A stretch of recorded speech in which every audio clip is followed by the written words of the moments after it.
GL&V provides equipment to the pulp and paper industry as a whole. This plant makes dryers for the paper industry.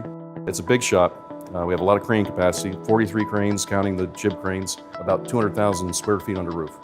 And if my machines don't run, I don't make anything. If I don't make anything, we don't make any money. I've been using Peiffer now for probably, I think, the last 3.5 years. It's difficult finding people that do what they do. They know what they're doing, so they know the equipment, they can fix the equipment. I have not found somebody who's as competent as them as far as knowing the whole machine. You know, alignment, repairs, different types of machines. It's good knowing that you can contact somebody and get an answer or get some help.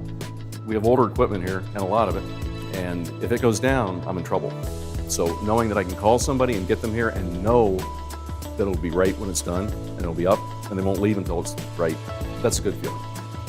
They're a solid, good, honest company from what I can see, and it's good to have somebody out there to rely on. If you're in trouble, give them a call. Give them a call because they'll be able to help you out. I don't have to call them back once they do something. It's fixed.